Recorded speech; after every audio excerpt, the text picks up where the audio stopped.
I'm Yankel, and I know you're a huge fan of the one-pan recipes, so I'm gonna show you a one-pan filet recipe that's amazing. We're gonna use my favorite kitchen appliance, the cast iron pan. Now, the great thing about the one-pan recipes is there's no cleanup afterwards. The other great thing is we get a chance to really build deep, harmonious flavors. Now, the great thing about cast iron pans is it actually absorbs flavor. It absorbs flavor compounds, and basically, that's like putting flavor in the bank for your next dish every time you cook something. All right, let's get started. First thing we're gonna do is sear our fillets. Those are really the star of the dish, and we wanna make sure that some of that flavor carries all the way through. So I'm going just salt and pepper, real simple.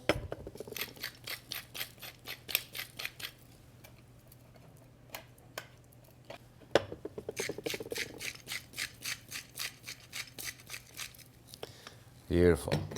I'm using a little bit of high temp oil. This is avocado oil. Doesn't smoke till it's around 500 degrees, which is perfect for searing steaks.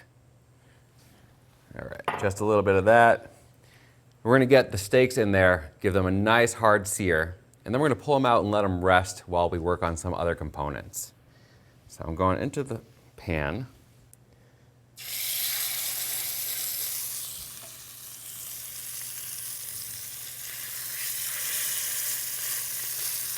I love the sound of that sizzle. Do you think someone can make an alarm clock with that sound? I feel like it would get me out of bed faster.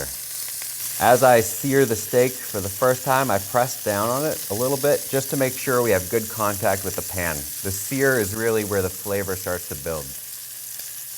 Flavor, flavor, flavor. While we let the steak sear for a little bit, I'm gonna prep my carrots. Now, I'm gonna be roasting the carrots in the pan, and I want them to cook pretty quickly because I'm gonna mash them up after. So I'm gonna cut them in thin, coin-shaped discs. They'll cook evenly, they'll cook quickly in the pan. And they'll really absorb all of the flavor.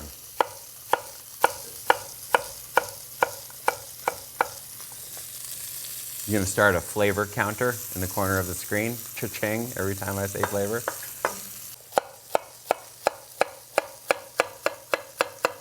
We're actually gonna add a little bit of garlic to our mash. So I'm just gonna smash these cloves down so they add a little bit more flavor. Not too small because I don't want them to burn. All right, let's take a look at our steaks, see if it's time to flip them over and baste. Starting to build a beautiful sear right there. Oh, it's really nice. That brown crust, that's what makes steak taste so good. We're gonna add some butter to the pan, and the butter is actually gonna be some of the liquid that the carrot cooks in. Butter is this miraculous ingredient. It's phenomenal for transferring flavor. I want rosemary to perfume the dish. I could just rub it on the steak, but if you throw it in the butter, all of a sudden, you're really transferring all that rosemary flavor into everything else that you cook. Now we're gonna give our steaks a little bath. At this point in the cooking process is when they're most receptive to receiving additional elements. So I'm just gonna bring the butter down to the bottom of the pan, make sure the rosemary is in the butter, and then just spoon that butter over the steaks. That's perfect.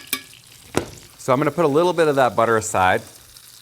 That way I can drizzle it on the plate later. It's beautiful rosemary and beef flavored brown butter. Now we're gonna take our steaks out. We're gonna let them rest just for a little bit. Right now they're running around 85 degrees inside. We let them rest now for a little bit and then we put them in the oven and they get extra resting time, which is really how the steakhouses do it. When you order your first course, they sear your steak or grill your steak, and they let it sit, and when you're ready to eat, they finish it. And you get that beautiful, juicy, juicy bite each time. Now we have our pan with hot butter still going, so I'm gonna add the carrots to that. I'm gonna let it simmer for just a minute on the stovetop, and then we'll throw it in the oven to finish. While we have the opportunity, a little extra salt and pepper, and the secret element to this dish, which is sherry vinegar. Any vinegar that you enjoy the taste of works well here. It adds a really nice tang to the whole dish. It's gonna really develop the flavor of the carrots. The title of the video should be, Chef Hinkle says flavor a lot while he cooks a steak. So our carrots have simmered for about a minute on the stovetop. I'm throwing them into a preheated 425-degree oven. They take about 10 minutes to start to get soft. Then we're gonna put our steaks back on top and finish the steaks. In the meantime, we'll prep the rest of our ingredients. While the carrots are roasting, we're gonna shave our Brussels sprouts. I really like shaving them because they cook so quickly. So I'm just taking the ends off, set it down, and then pretty thin all the way through. Once the carrots and steaks are done, we're gonna take them out of the pan and we're gonna saute our vegetables in that pan. We're gonna just absorb everything that happened in that pan and transfer it to the Brussels sprouts and peas. That's how you explain flavor without using the word flavor. I've got my shaved Brussels sprouts, my peas are ready.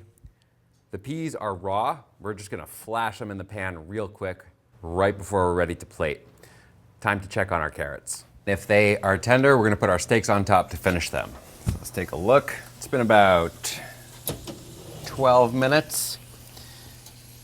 Oh, they're getting pretty tender. We're gonna let our steaks finish cooking on top of the carrots, probably 7 or 8 more minutes.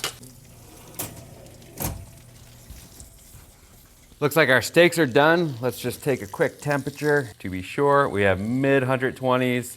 That's gonna rest to a perfect medium rare. I'm gonna put those aside. Now we're gonna finish our dish. So the first thing I'm gonna do is take the rosemary out of the pan. Put that aside. Now we're gonna put our carrots and garlic into a bowl. We're gonna mash them up while they're still hot. And then we're gonna use the pan to finish sauteing our shaved Brussels sprouts and our peas. While our pan is continuing to heat on the stovetop, let's just give these a quick mash. Not looking for a puree or anything like that. And I want the flavor of the garlic to really get into the whole dish. You can just use a fork if you don't have one of these high-tech potato mashers at home. More of a smash than a mash. Our pan is nice and hot. We're gonna saute the rest of our vegetables. Brussels sprouts go in. Peas go in. Now I'm adding a little bit more sherry vinegar. Sherry vinegar and vegetables is an incredible combination, especially when the sherry vinegar has the opportunity to hit the pan and steam a little bit. So we're gonna go right in.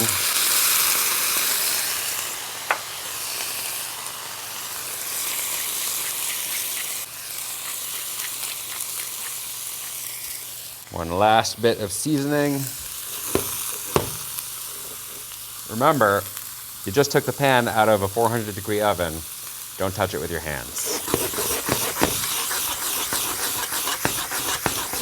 That smells incredible. One of the best smells in the world. Sauteing vegetables, adding a splash of vinegar. So freaking good. The veggies are basically cooked. I'm gonna let them finish cooking. I'm gonna turn the heat off, just leave them in the pan, and we're gonna start plating. Veggies are done. Carrots are smashed beautifully. Steaks have rested just a little bit longer.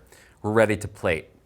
Now when it comes to plating, here's where you can really wow your guests. A lot of open space on the plate really adds a contrast to what we're serving. So I'm gonna start on one side of the plate, and I'm gonna make a little pile of these absolutely gorgeous roasted carrots. These carrots are transformative. Everyone's eating carrots. Everyone's eaten smashed carrots or mashed carrots or roasted carrots, but when you cook them with butter and beef fat and rosemary and garlic, something happens. I don't want to talk about it. I want you to just try it for yourself. All right, we've got our little pile of carrots. Now we're going to distribute our vegetables, starting on the carrots and off to the side just a little bit.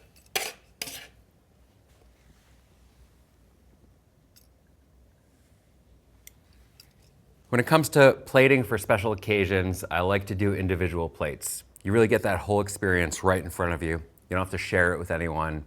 You get the best of every component. So we're gonna slice into our steaks. At the end of the day, it's black and white. You either did it right or it didn't work. I win again. A little bit of an angle exposes a little bit more of the inside, gives it a nice textural shape, appealing to the eye. So we're gonna plate that right there, just in front. We want one open, let's go like that. One closed, then you can see how beautifully it's cooked, but you also see the crust that you've built on top. And last but not least, if you want to get really fancy, it's a special occasion, you feel like showing off, set the plate down in front of your guest, come over with your spoon and your little bowl of reserved butter, and just give it a little swirl.